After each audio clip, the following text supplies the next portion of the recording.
हार्दिक जय गुरुदेव।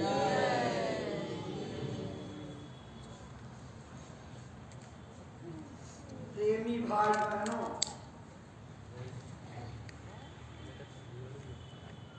परमार्थ के रास्ते पर चलने के लिए संसार से लगाव कम करना पड़ता है। यह एक प्रकार का स्कूल है। जैसे बच्चे जब स्कूल में भर्ती होते हैं तो उन्हें कुछ सीखने के लिए अपनी दुनिया को छोड़ना पड़ता है। कौन सी दुनिया? खेलने खाने की दुनिया। क्योंकि जब तक अपने घर के वातावरण में रहते हैं, खेलने और खेल में समय बिताने में व्यस्त रहते हैं। स्कूल में भर्ती होने के बाद वहाँ से जो घर के लिए काम और उनकी कक्षा में जो काम मिलते, उनको समय से पूरा करना पड़ता। अब उस काम को पूरा करने के लिए समय तो लगता है, और जब समय लगता है तो उन्हें मजबूरी में अपने खाने और खेलने के लिए समय नहीं मिलता। हमको भी दे दीजिए, इधर हो जाइए, इधर से। अब दो में से तो एक ही काम हो सकते हैं। या तो वो खेलने में मशगूल हो जाए तो स्कूल का काम छूट जाए, और स्कूल के काम को करने के पीछे खेलने में कुछ न कुछ तो कमी करनी पड़ेगी। हम सब भी गुरु की पाठशाला में भर्ती किए गए हैं। गुरु महाराज के इस स्कूल में हम कुछ सीखने के लिए दाखिल हुए हैं। दुनिया की विद्या तो हर स्कूलों में मिल जाएगी, लेकिन परमार्थ की शिक्षा ये महात्माओं के ही स्कूल में मिला करती है। और परमार्थ होता क्या है? जिसमें दुनिया का नाम मात्र भी लगाव नहीं होता। दुनिया का संबंध जिस भी चीज और वस्तु से जुड़ा, वो स्वार्थ की दुनिया का सामान हो गया। परमार्थ के लिए संसार को त्यागना पड़ता है। संसार के कामों से थोड़ा सा परहेज करना पड़ता है। प्रेमी भाई बहनों, गुरु महाराज भी यही कहते थे। जिन्हें परमार्थ की चाह होती है, उन्हें दुनिया के सुखों को त्यागना पड़ता है। इंद्रियों के भोग और आनंद से थोड़ा सा मन को हटाना पड़ता है। गुरु महाराज के वचन वाणियों को याद करके उस पर अमल करने में दत्त चित्त होना पड़ता है। यह काम बहुत तेजी का नहीं है। इस मार्ग में यदि तेजी से कार्यवाही की जाएगी तो सफलता की गुंजाइश बहुत कम रहती है। लेकिन अगर धीरे धीरे अपने को इसमें लगा करके कदम बढ़ाया जाए तो सफलता मिलने और मंजिल पर पहुंचने की संभावना बढ़ जाती है। महापुरुषों ने भी परमार्थ के रास्ते पर चलने के लिए हम परमार्थी राहगीरों को सचेत किया है। धीरे धीरे रे मना, धीरे सब कुछ होए, माली सींचे 100 घड़ा, ऋतु आए फल दे। परमार्थ की कार्यवाही बहुत धीरे धीरे ही करने पर मजबूती और स्थिरता आती है। अगर आप सोचें कि 2-4 दिन में हमारी दिव्य दृष्टि खुल जाए, हमारे आँख कान खुल जाए, हमको दिखाई और सुनाई पड़ने लगे, तो जल्दी में मिली हुई चीज ज़्यादा दिन तक टिकाऊ नहीं रहती और शंका और संशय के घेरे में रहती है। क्योंकि जब तक आपने उसको अनुभव नहीं किया, और बिना अनुभव के विश्वास कैसे होगा, और जब तक विश्वास नहीं होगा तब तक आपको सिद्धि और सफलता नहीं मिल सकती। गुरु महाराज भी कहते थे, साधक को अपनी साधना में गंभीर हो करके बर्दाश्त और सहन करते हुए धीरे धीरे कदम बढ़ाना चाहिए। पूज्य महाराज जी ने भी कच्छप गति से चलने की नसीहत दी है, यानी कछुए की चाल चलो। कछुए की चाल चलने का मतलब कि कछुए से कुछ सीख लीजिए, कछुए के गुणों से कुछ नसीहत लीजिए। कछुआ अपने अंडों को रेती का गड्ढा बना करके बालू में दे देता और ऊपर से उसको अपने पंजों से ढक देता। कोई जान भी नहीं पाता किसके अंदर है, वो वहां से दूर चला जाता, लेकिन फिर भी उसकी दृष्टि अपने अंडों पर रहती, ध्यान अंडों पर रहता। उसी ध्यान रहने के नाते उसके अंडों का सेवन ध्यान मुद्रा से होता है। आपने कहावत सुनी होगी, कछुए अपनी कच्छप दृष्टि से अंडों का सेवन करते हैं, पास नहीं आते, लेकिन जो चित्त और ध्यान वहां लगा रखा, उससे उनके अंडों को ऊर्जा और ताकत मिलती है और परिपक्व होकर के अपनी पूर्ण अवस्था में आ जाते हैं।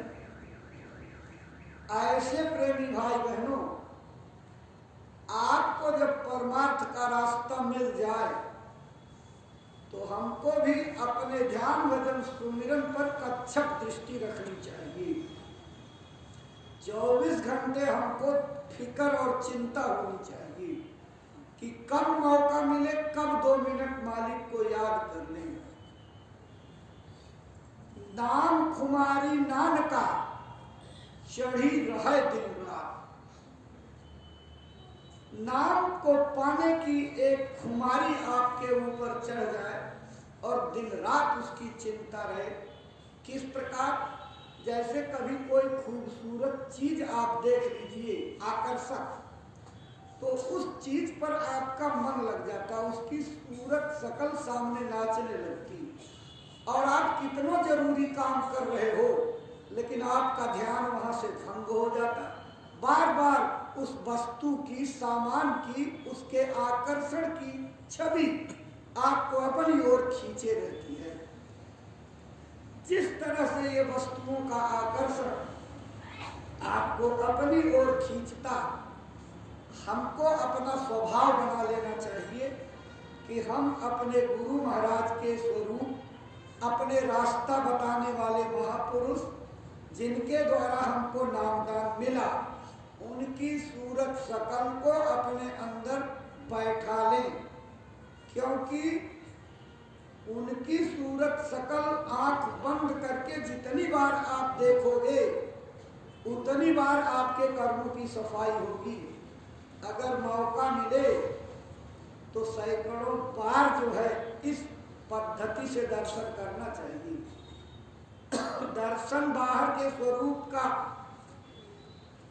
तो ठीक है, लेकिन अंदर में उनके स्वरूप को उतार लेना और उसको अस्थाई कर लेना कि आपकी नजरों से उनकी मोहनी सूरत हटने न पावे, एक साधक की साधना की पहली सफलता की सीढ़ी है।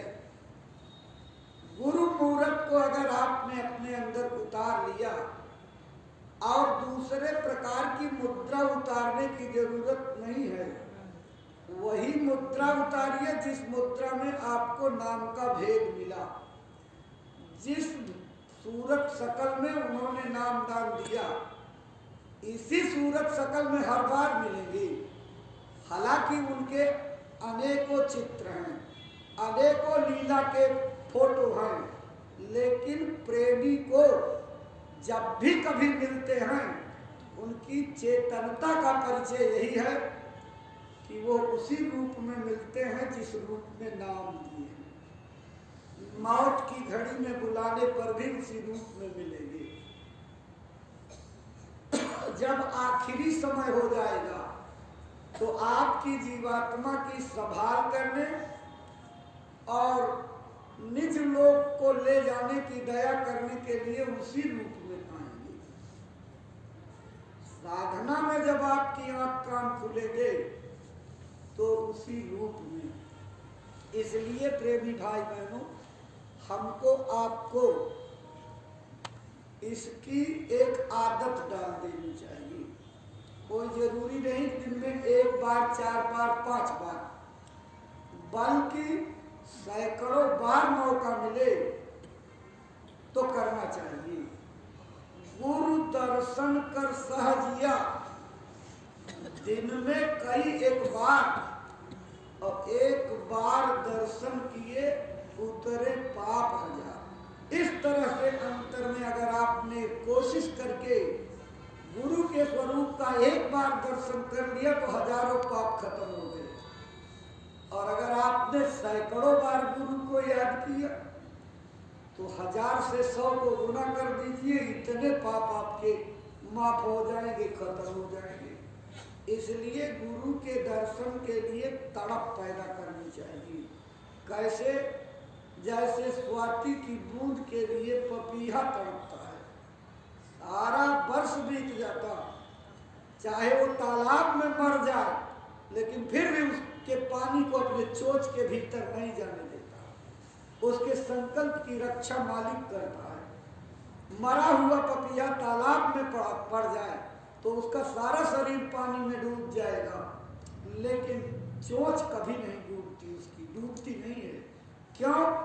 वो चोंच अगर डूब जाए तो उसके पानी न पीने का संकल्प खत्म हो जाएगा। इसलिए प्रेमी भाई बहनों, हमको आपको चातक मत को ले लेना चाहिए। पपीहे की तरह अपने को मालिक की दया पाने के लिए आतुर हो जाना चाहिए। हमारे अंदर ये भावना बन जानी चाहिए कि हम पानी पिएंगे तो बस स्वाति का ही पिएंगे, दया लेंगे तो गुरु की ही दया लेंगे, किसी और की दया से काम नहीं बनेगा। अगर आपने ये विचार बना लिया कि गुरु की भी दया ले लें, देवी देवता की भी दया ले लें, और जिनकी पूजा पहले करते रहे उनकी भी ले लें, सब नाव पर आप पैर रखोगे तो पांव फटने का डर जरूर रहेगा। 2 नाव पर पैर रखने वाले डूब जाते हैं, ये कहावत है। इसलिए एक निशाना बनाओ, एक आधार बनाओ, एक भरोसा बनाओ, एक गुरु के बल की ताकत का विश्वास करो।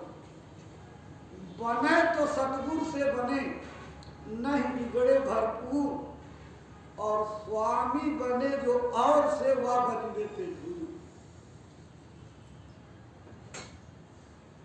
प्रेमी भाई बहनों, गुरु महाराज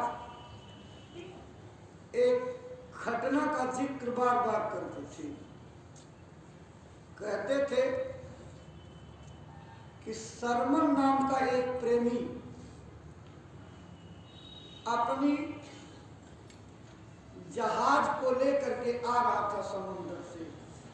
अशरफियों से भरा हुआ जहाज था, बड़े कीमती सामान उस पर थे। समुद्र का तूफान आ गया। उस तूफान में उसने आवाज लगाई,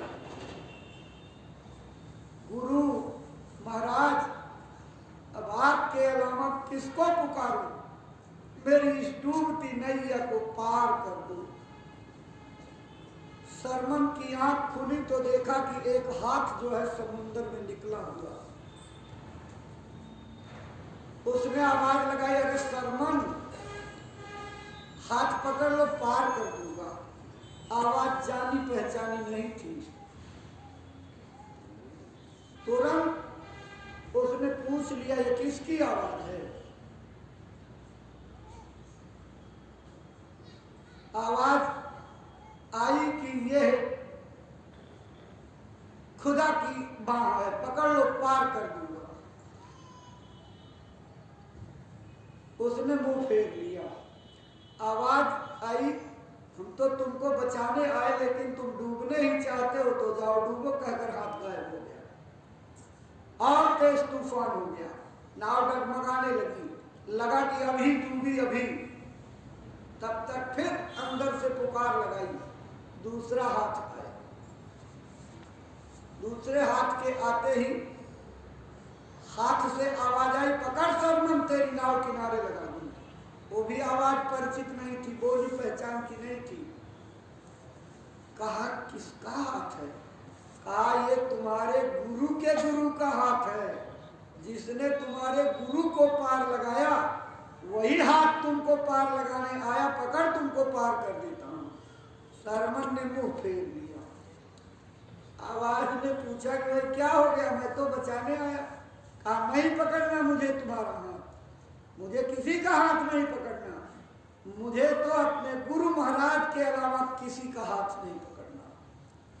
उसकी प्रबल आस्था और विश्वास को देख करके तीसरा हाथ प्रकट हुआ और मीठी और चिर परिचित बोली में आवाज आई, बच्चे सरमन, पकड़ ले, पार कर देता हूं। हाथ को पकड़ा, पार उतार दिया।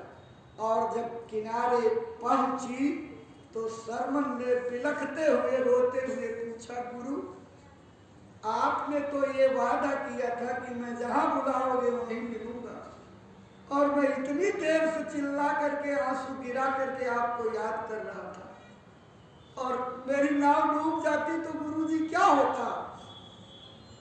तो गुरुजी ने कहा, बेटा, मैं सब देख रहा था, और जब तू बुला रहा था तो मैं तेरे पैरों के पास खड़ा हुआ था, लेकिन अंदाज लगा रहा था कि क्या सरमन इस परिस्थिति में किसी का भी सहारा मिल जाएगा तो पकड़ करके पार हो जाएगा।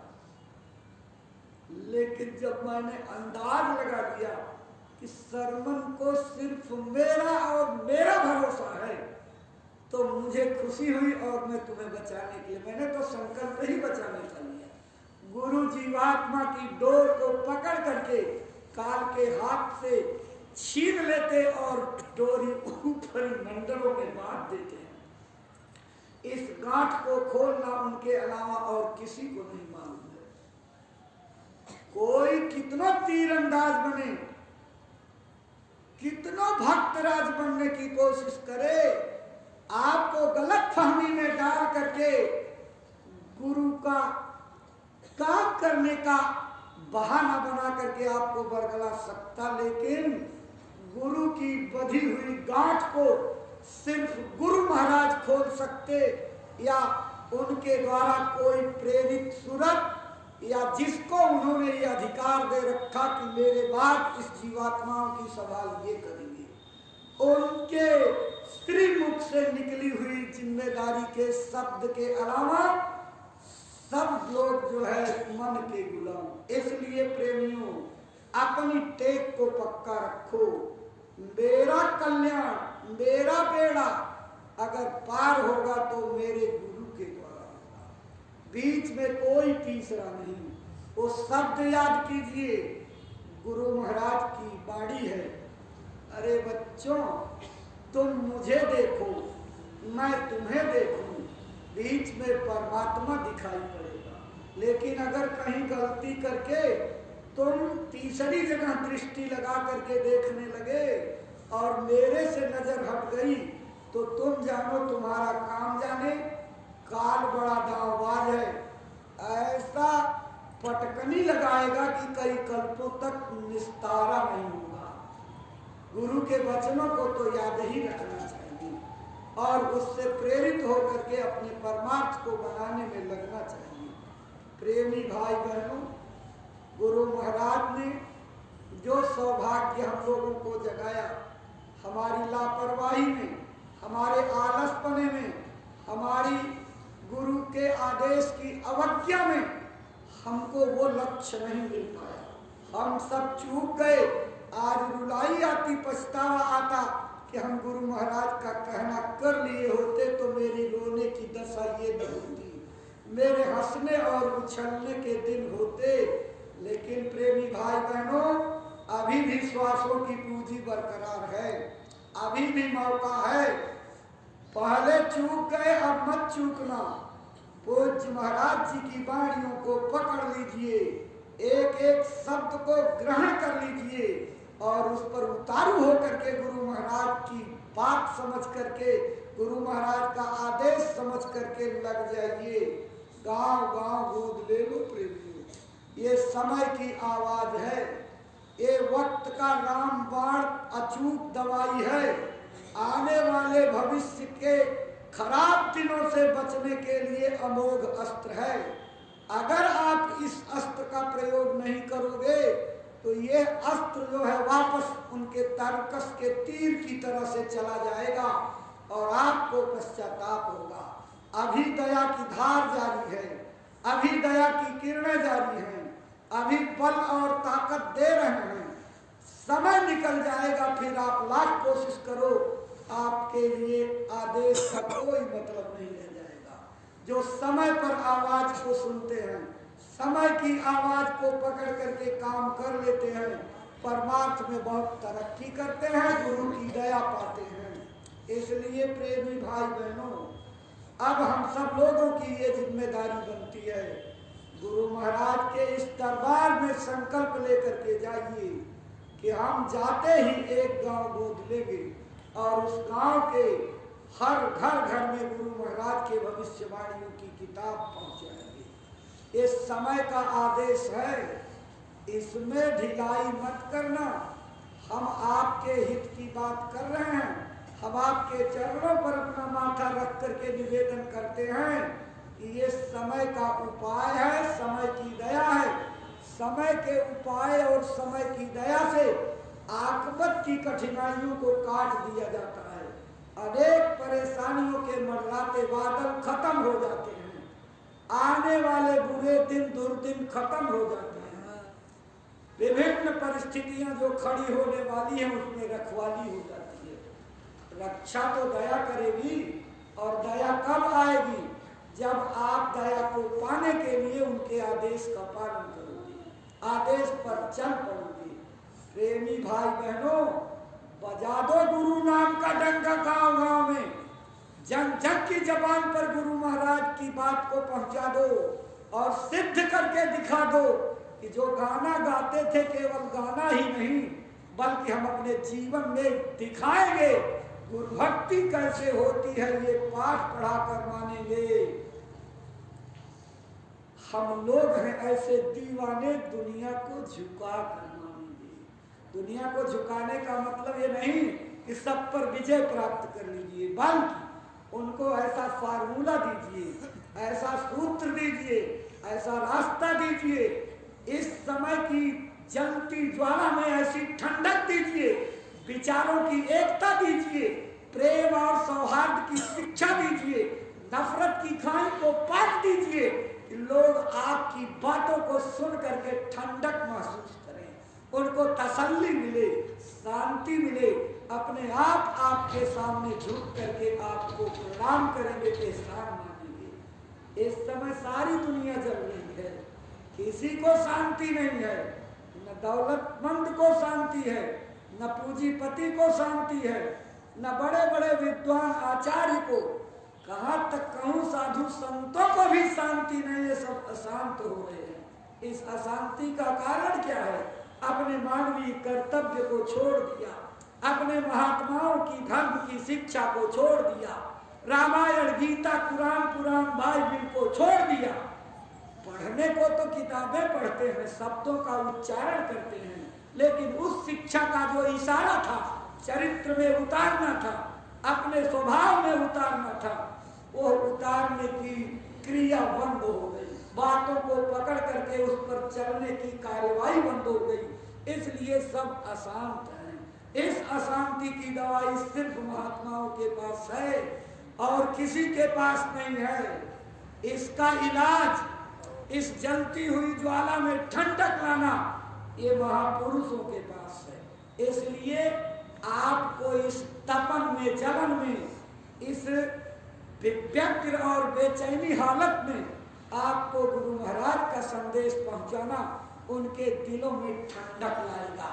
और जब ठंडक आएगी तो इस वस्तु को पाने के लिए लालायित हो जाएंगे, लोगों में खोज पैदा हो जाएगी, भाग भाग करके लोग आएंगे। आपकी ये जो भविष्यवाणियों की किताब बन रही है, इस किताब के पढ़ने का कितना बड़ा वैचारिक असर हो रहा है, इसको आपको अंदाजा नहीं। लेकिन हमारे पास जो है, सुबह से शाम तक सैकड़ों फोन आते हैं और लोग जानना समझना चाहते हैं गुरु महाराज के मिशन के बारे में, ये विद्या कैसे मिलेगी इसके बारे में, सत्संग की प्यास लग रही है। आप अगर इस प्यास को बढ़ाते चले गए तो बढ़ती हुई प्यास उन्हें ला करके गुरु दरबार में पटक देगी। इसलिए हमारे सबका ये कर्तव्य है, अब देर मत करो प्रेमियों, लगा दो जोर, एक बार सब प्रेमी मिल करके जोर लगा दो और एक एक गांव गोद ले लो और अपने अपने गांव में सब गुरु महाराज का झंडा गाड़ दो। लोगों को गुरु महाराज का दीवाना, एक शब्द प्रयोग किया है महाराज जी ने, मीरा की तरह से गुरु का गुण गाओ। मीरा की तरह से गुणगान करना है। आपके पास वो परिस्थितियां नहीं है, लेकिन भक्त शिरोमणि बनने के लिए उनको क्या सहना पड़ा। उन्होंने जहर का प्याला पिया, सांप के पिटारे से रूबरू हुई, उनकी बहन ननद उदाबाई गला काटने जा रही थी, छुरी से उसकी बाह कट गई। ऐ प्रेमी भाई बहनों, आपके पास इतना बड़ा संकट नहीं है। आप गुरु के आदेश को बजाने के लिए पूरी तरह से स्वतंत्र हो। आज बड़ी सरलता है, इस सरलता से तन की सेवा कर लीजिए। इस शरीर की सेवा का फल आपके परमार्थ में जुड़ेगा। यह वादा महाराज जी ने कर दिया है कि जो शरीर की सेवा करोगे ये परमार्थी पुण्य में शामिल हो जाएगा। अरे प्रेमियों, हमसे ध्यान भजन सुमिरन में एकाग्रता लाने में मशक्कत नहीं हो पा रही है। हम सुमिरन ध्यान भजन में जैसे बैठना चाहिए वैसा अभ्यास नहीं कर पा रहे हैं। तो शरीर की मिली हुई सेवा, अपने सांसों की पूंजी को इसमें लगा दो। कम से कम गुरु सेवा के नाम में ये सांसें लग जाएंगी, गुरु की चर्चा पहुंचाने में लग जाएंगी, तो इसका लाभ तो हमको मिलेगा। इसलिए तन सेवा के काम में खुद जुटिए, अपने नौजवान बच्चे बच्चियों को लगाइए, घर की देवियों को लगाइए। एक तरफ से जितने प्रेमी हो सब लोग अपना अपना समूह बनाओ, अपनी अपनी गोल बनाओ। अरे भाई, अगर चोरों की गोल बन सकती, रामायणियों की गोल बन सकती, बीड़ी पीने वालों की गोल बन सकती और तीर्थ जाने वाले लोगों की गोल बन सकती, परिक्रमा जाने वाले लोगों की गोल बन सकती, ये तो परमार्थी कमाई का रास्ता है। अपनी अपनी गोल बांधो, अपनी अपनी टोली बनाओ, अपने साथ गुरु की भक्ति करने के लिए 10-10, 11-11 लोगों की हर गांव में टोलियां बनाओ अपने साथी, और उनको लेकर के गुरु महाराज की इस वैचारिक क्रांति की बुलंदी को पहुंचा दो। जन जन आदमी के अंदर भूख पैदा हो जाए, प्यास पैदा हो जाए, मालिक के मिलने की तड़प पैदा हो जाए। वही जीव सबसे भाग्यशाली है जो खुद भजन करता, लोगों से भी भजन करा लेता, खुद सेवा करता, लोगों से सेवा करा लेता। अगर सेवा और भजन करने वाले उत्तम कोटि के जीव हैं तो दूसरों से सेवा और भजन कराने वाले सर्वोत्तम कोटि के जीव हैं। उत्तम नहीं, सर्वोत्तम बनने की कोशिश कीजिए। गुरु की दया कृपा सर्वोत्तम बनने पर सर्वोत्तम मिलेगी। इसलिए इरादे बुलंद बनाइए और गुरु महाराज की दया के दीपक हो। ये पूज्य महाराज जी ने आपका नामकरण किया है। आप गुरु के ज्योतिर्मय दीपक हो, गुरु के ज्ञान के दीपक हो, गुरु की शिक्षा के दीपक हो, गुरु की बातों के दीपक हो, उनके नसीहत के दीपक हो, उनके द्वारा फैलाए जा रहे मानवीय गुणों के आचरण के दीपक हो। अगर आप एक एक गांव में जल गए तो दीपक से दीपक जल करके हजारों दीपक गांव में जल जाएंगे, और जब गांव में हजारों दीपक जलेंगे तो वास्तव में देश के अंदर से अज्ञान का अंधेरा खत्म हो जाएगा। ये छोटा मोटा काम नहीं प्रेमियों, बहुत बड़ा काम है। जिस काम को बड़े बड़े शासन वाले नहीं कर पाए, जिस काम को इतनी बड़ी वैचारिक क्रांति का जिम्मा लेने वाले साधु महात्मा नहीं कर पाए, जिस काम को बड़े बड़े दौलतमंद अरबों और खरबों की पूंजी वाले नहीं कर पाए, आप साधारण लोगों के द्वारा देश के परिवर्तन का पीड़ा उठा करके गुरु महाराज ने आपको आगे खड़ा कर दिया है। अब पूज्य महाराज जी के सहारे से, उनकी दया लेकर के अपने कर्तव्य और जिम्मेदारी को निभाने के लिए तैयार हो जाइए। कमर कस लीजिए, अगर चूके तो पछताना होगा प्रेमियों। इसलिए कमजोरी मत करो, अपने को आलस्य में मत लाओ। वो वचन याद करो जब उनको भेजा गया कि जाओ थोड़ा विश्राम कर लो, तो हनुमान जी ने यही तो उत्तर दिया था, राम काज करवे को आतुर, राम काज कीने बिना मोह कहाँ विश्राम। आपका लक्ष्य बन जाना चाहिए, आपको आतुर बन जाना चाहिए। गुरु महाराज के मिशन को पहुंचाने के लिए आपके अंदर बेचैनी हो जानी चाहिए। आप खाते पीते सोते जागते अपने काम में बराबर आपकी दृष्टि कच्छप की तरह से अपने गांव पर रहनी चाहिए।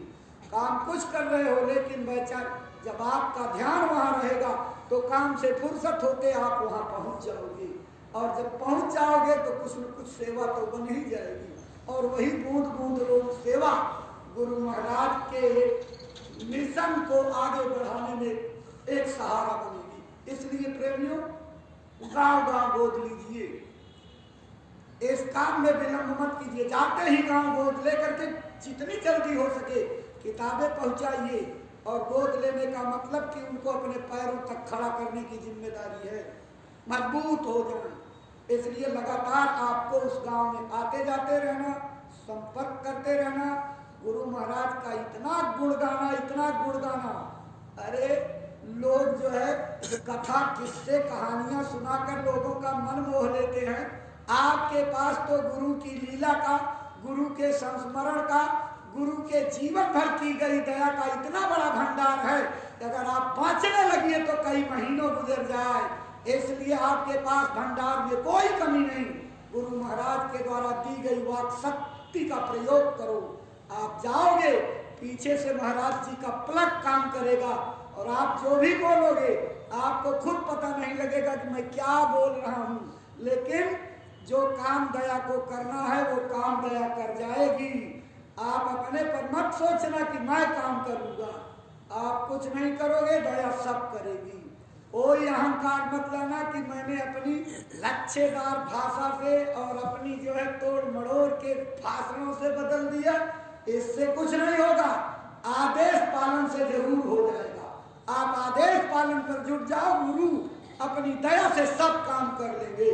पूज्य महाराज जी के द्वारा प्रेरित दया आपके ऊपर सवार हो जाएगी और उन्हें जो काम करना है खड़े होने के नाते आपको जस मिल जाएगा, श्रेय मिल जाएगा। और अगर खड़े होने में चूके तो इसका भारी नुकसान होगा, आपको उठाना पड़ेगा।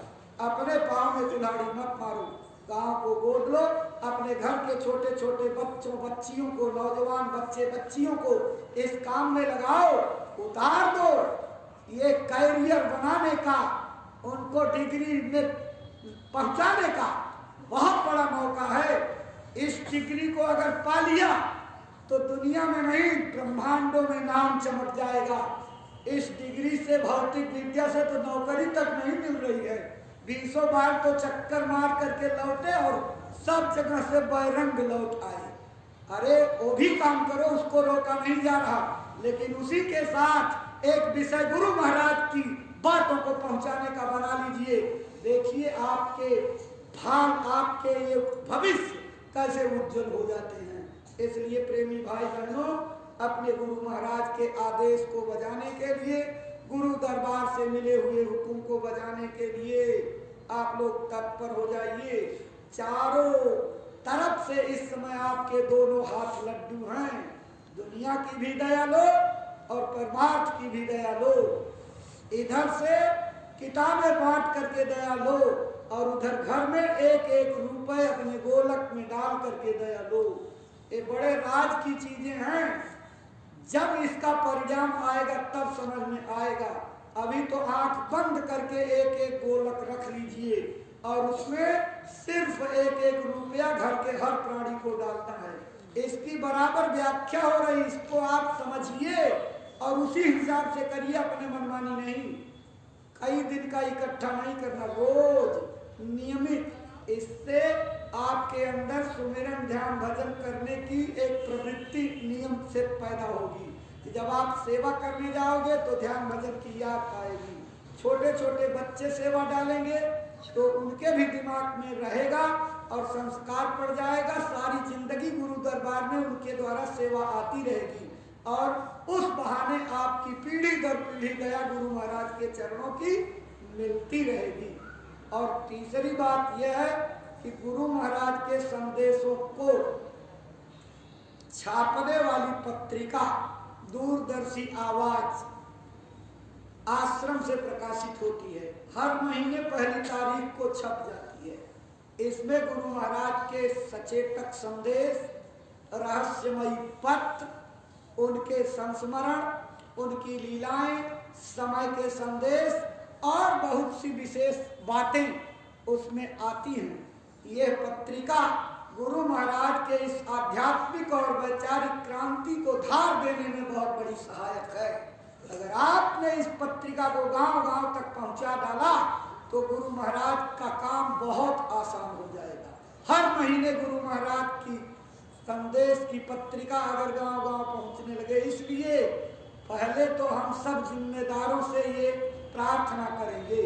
इसकी शुरुआत जब आप ऊपर से करोगे नीचे तक फैलती चली जाएगी। हमारी प्रबंध समिति से लेकर के प्रांतों के समितियां, जिलों की समितियां, तहसील और ब्लॉकों की कमेटियां, इनके जितने पदाधिकारी और मेंबर हैं, आवश्यक रूप से दूरदर्शी आवाज के सदस्य बन जाइए। यह समझ करके कि यह गुरु महाराज की सेवा में हमारा 300 रुपये साल भर का जा रहा है, इसके बहाने कम से कम गुरु एक पत्रिका में कई लोग काम चलाने की कोशिश मत करना। चलो गांव में एक ठो आती है तो सब पढ़ करके, अरे जब तक पढ़ने का मौका आएगा तब तक न जाने कितनी देर हो जाएगी। इसलिए अपने अपने पास सब मंगाइए। हर सत्संगी प्रेमी नामदानी के घर में ये पत्रिका जानी चाहिए। तभी तो समझ में आएगा कि गुरु महाराज के संदेश के लिए आप लालायित हो। आप जरा अंदाज लगाना, क्या उतनी लालसा आपके अंदर है?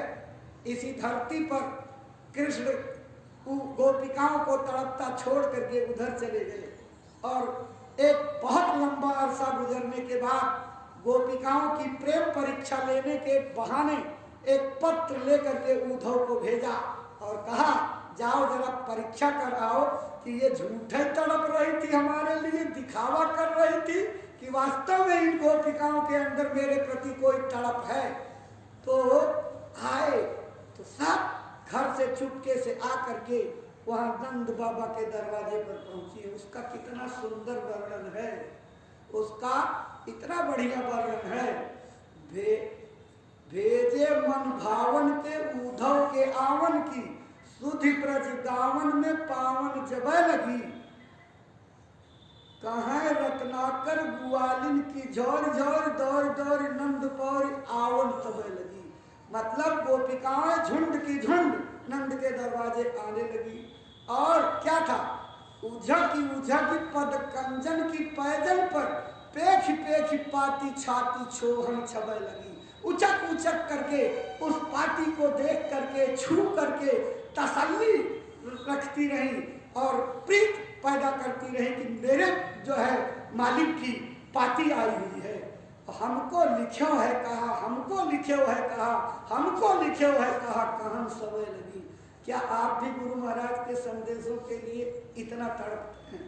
ऐसी तड़प पैदा करोगे कि गुरु महाराज के संदेशों के लिए आप तड़पते रहिए कि कब मिले संदेश। और आते ही बैठ जाइए, गुरु महाराज की पाती पहले पढ़िए, इसके बाद फिर दूत का काम शुरू होगा। आपको नया नाम दे दिया, बकता नाम खारिज। बकता वास्तव में बकता ही हो गए थे। बक बक करके इन्होंने अपना सर्वनाश कर लिया, कथावाचक बन गए और आदर्श भजन ध्यान सुमिरन ये बिल्कुल पीछे धकेल दिया। इसलिए अब गुरु का संदेश गांव गांव लेकर के जाना है। इसलिए अब गुरु महाराज के द्वारा बताए गए संदेश वाहक यानी पाती दूत बन जाओ। गुरु की पाती लेकर के दूत के रूप में घर घर पहुंच जाओ। ऐ पाती दूतों, देर मत करो, गुरु का संदेश मिल गया है, इस संदेश को जल्दी से पहुंचाओ। सारी मानवता इस संदेश के लिए इंतजार कर रही है, आपका इंतजार कर रही है। और जब आप इस संदेश को लेकर के पहुंचोगे, आपको हाथों पर उठा लेगी, दिलों में बैठा लेगी। आप उनके कीचड़ में फंसे हुए उस जघन्य अपराध से तो निकालने की हिम्मत करो। आप इस हिम्मत से जाओ। दुनिया जुटी है इनको बिगाड़ने पर, इनके चरित्र गिराने पर, इनके आचरण खराब करने पर, लेकिन आप सच्चे कलयुगी नहीं सतयुगी साधु बन करके जाओ और गुरु महाराज की बातों को सबसे पहले अपने ऊपर उतारो और अपने सच्चे साधु बन जाओ और दुनिया को सतयुगी साधु बनाने की दिशा में, भजना नंदी बनाने की दिशा में, मालिक का प्यारा बनाने की दिशा में, भजन भाव में मशगूल करने की दिशा में, भजन केंद्र स्थापित करने की दिशा में लग जाओ इस अभियान में। देखो कितनी बड़ी सफलता देश के अंदर अच्छे दिन के लाने की, अच्छे समाज के निर्माण की, लोगों के जीवन बदलने की। आपसे लोगों को आशा बढ़ जाएगी, आपसे उम्मीदें बढ़ जाएंगी। जिस तरह देश को आजाद कराने वाले उन बलिदानी सपूतों के प्रति देश की जनता की श्रद्धा लगी थी, आप निकल पड़ो घर से गुरु महाराज का संदेश लेकर के। मैं दावे के साथ कहता हूं, उन शहीद सपूतों से ज्यादा हमदर्दी आपके प्रति और श्रद्धा पैदा हो जाएगी, क्योंकि आप गुरु महाराज का गुण गाने जा रहे हो। इसलिए देर मत करो प्रेमियों, इस समय निकल पड़ो। समय अमोलक है, कीमती है। एक एक गांव में अड्डा जमा लो और जगा दो। आपके लिए ही कहा है, ये गेरुआधारी साधुओं के लिए नहीं कहा था गुरु महाराज ने।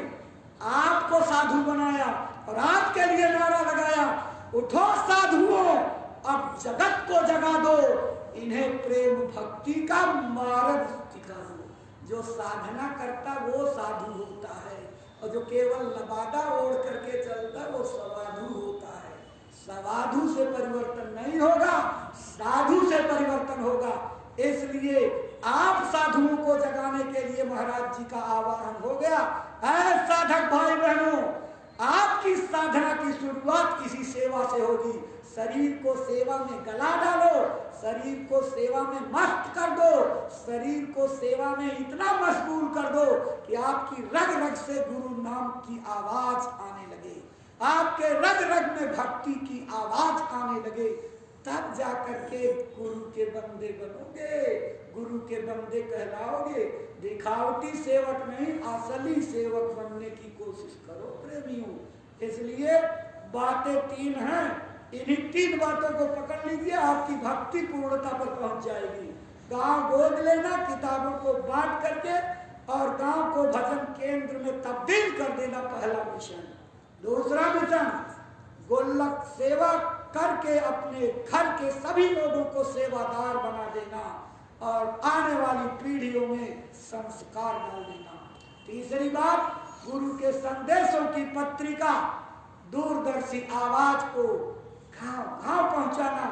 अरे आपकी सेवा हो जाएगी, भामा शाह बन जाओ, इतिहास में अमर हो जाओगे। 10, 20, 100 पत्रिकाएं, जिसकी जो क्षमता हो ले जाओ, अपने पढ़े लिखे रिश्तेदारों को, अपने परिचितों को, अपने अधिकारियों को, जिनसे आप काम लेते हो, उनके टेबल पर डाल दीजिए। पढ़ेंगे, उनका भी दिमाग बदल जाएगा। ये तो परिवर्तन का दौर है।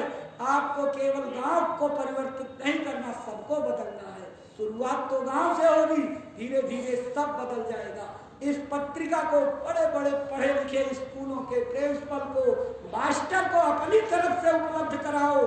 अरे प्रेमियों, गुरु महाराज का प्रेमी बनाने के लिए पहले कुछ लगाना पड़ेगा, अपनी तरफ से पत्रिकाओं को बांटना पड़ेगा, और जब जुड़ जाएंगे तो न जाने कितनी पत्रिकाओं की कीमत अदा कर देंगे। इसलिए कुछ गुरु महाराज की भक्ति को बढ़ाने के लिए, संगत को बढ़ाने के लिए, लोगों को जोड़ने के लिए, मानव आत्माओं के कल्याण के लिए कुछ करना होगा।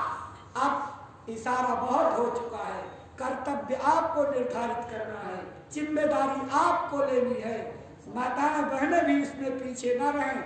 माताओं बहनों का इतिहास तो और जल्दी बनता है। इसलिए अपने दिल में गुरु महाराज की भक्ति के अरमान बनाइए, पौध लगाइए, और ये पौध जब खिलेगी तो सारी दुनिया को रोशन कर देगी। इसलिए प्रेमी भाई बहनों, आप इन तीनों चीजों को याद रखिएगा। आपकी दूसरी क्रिया का समय हो गया है, इसलिए आपको यहीं छोड़ दिया जाता है। त्रुटियों को माफ करिएगा। सब लोग मालिक के नाम को प्रेम से बोलिए। जय गुरुदेव। जय